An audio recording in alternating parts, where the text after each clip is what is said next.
Okay, Amrit, I wanted to ask you about imposter syndrome. Do you ever feel like an imposter in your industry? I grew up in Southall, right? So if that didn't answer your question, the answer is yes, literally all of the time. I'm going to a dinner tonight with the CEOs of all the other homecare brands, franchise, and I mean that really sort of highlights it to me as well. Thinking, gosh, a guy that grew up where I grew up and relearned how to speak and all that, and you're sort of sitting with these fine people who, really nuance and really get it and really moving. So it's a huge. Simon, that works with us, once said to me, "It's not syndrome, Amrit. It's an imposter moment." And I was like, I can get on board with that. So I still have them. A lot, but that's okay. I think what that shows is, if you keep traveling and you keep moving further away from where you started, there's always oh gosh, now this has happened moment. And I think, and it's quite fun. I kind of enjoy them now. I quite enjoy putting myself in those uncomfortable situations where I feel out of place because I feel like it's that kind of caterpillar-cocoon situation. So I, all the time, and still all the time. Are there any particularly cringy moments where you have in those situations where you've really got it wrong? yeah. So when I was buying a franchise, right. So I'd worked a long shift on a Saturday night, and randomly on a Sunday morning. So I was in Richmond for the restaurant. Drove back to Buckinghamshire where I was living, which is an hour away, at 1 o'clock in the morning. Got home at 2.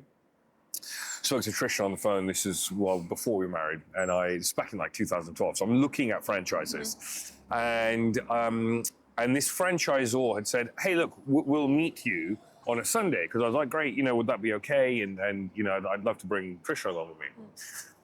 And I almost bought this franchise. I didn't end up buying it. And it was in Eastbourne, so we drove there, and I was exhausted because it'd been a week of just so much, working, all of that. So I drive there with Trishna. I walk into this, and it was the franchisee, his wife, and the franchisor, who is also a female. And I shake hands with the franchisee, this gentleman, and then his wife. And I was in restaurant mode. I'm there.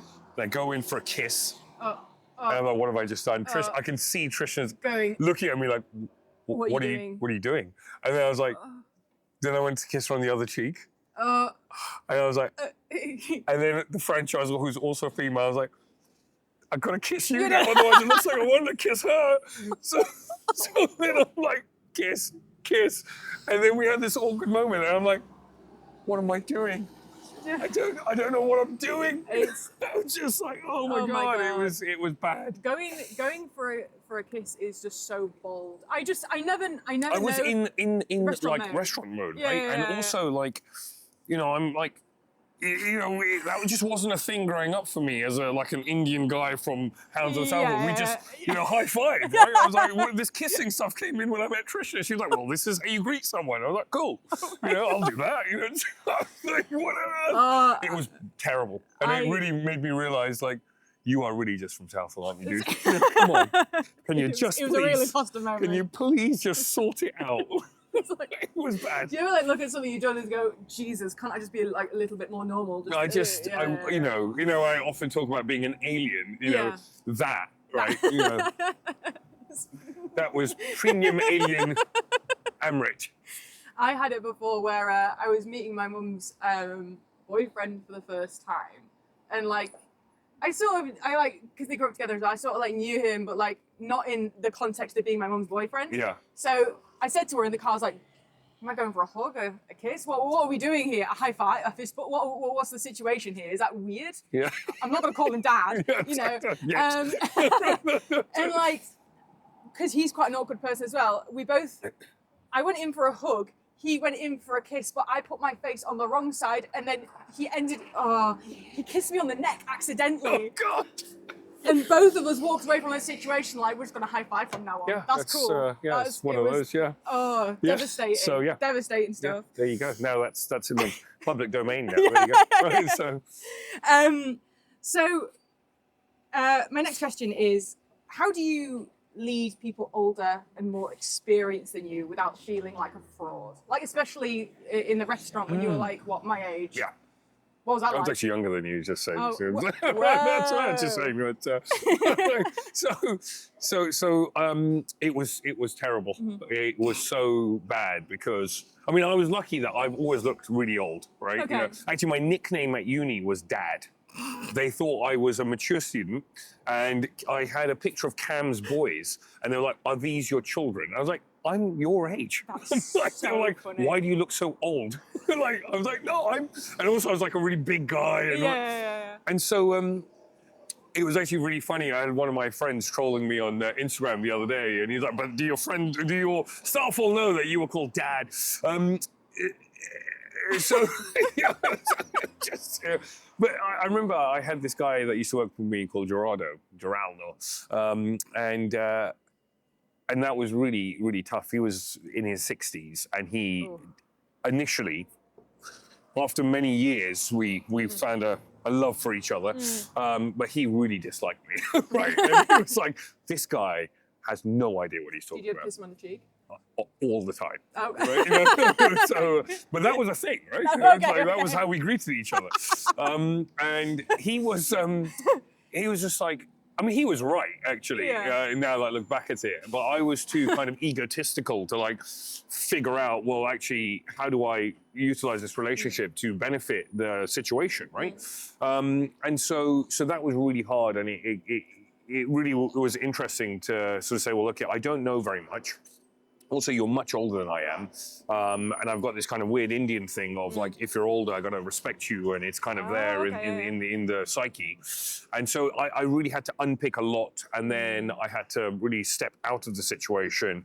But I learned very quickly how to utilize that and figure out, well, now I just own it, right? And I'm like, okay, now people are people, and you're equally respectful to everybody, younger or older, and I think that's the key thing. But at that point, what I sort of started to understand was that what that relationship required of me was for him to feel like actually I care about what he's got to say because he's got experience, knowledge, and so that turned around. I mean, it took a long time, but it turned around, and so it's really hard, I think, when you first start doing it, and then.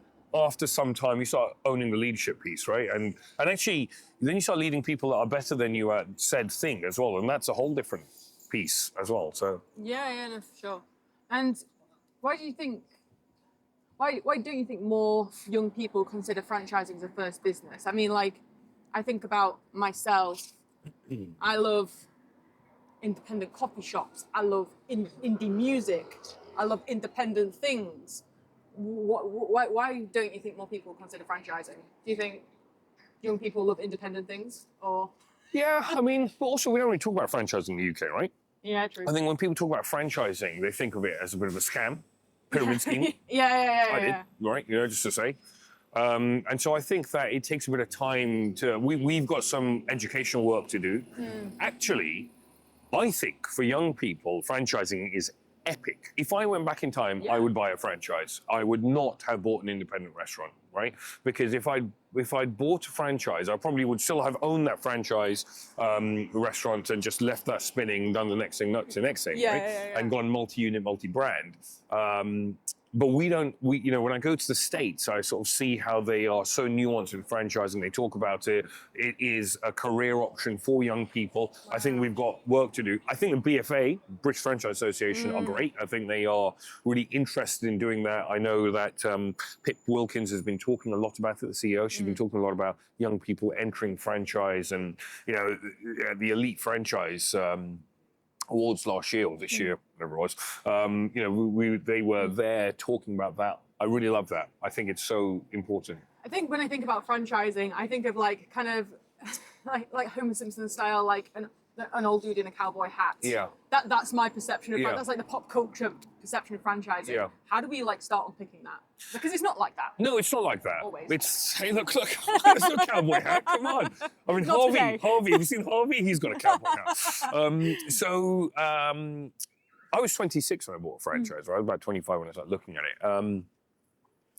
How do we unpick that? I think we need to do more work, right? You know, so this is kind of part of the work that I'm doing here right now is saying, well, actually, there's just normal people with a system that can help you get to your aspiration, whatever that is, whether that's wealth, whether that's mission, whatever that is, right? And I think we just have to do more work in getting the message out there, talk about it. You know, all my friends, my school friends, as in parents, I go to the school parents at the kids' schools and whatever you call them, school dads. You know, they all know about franchising largely because of me, right? And I talk about it, and even when they're not interested, I talk about it. I think as a franchise community, are we talking about it enough? Are we buying from franchise? You know.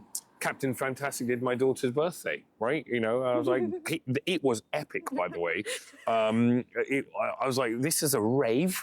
Right? Like, what on earth? It really was like that. But I think, you know, we as a franchise community can do more. Yeah. And we should. For sure. So if you're watching and you want to buy a franchise or get into franchising, follow Amrit on Instagram and everywhere you are. And it's not just about care. You know, we'll just talk about franchising, right? Yeah, for sure. Cheers. Cheers.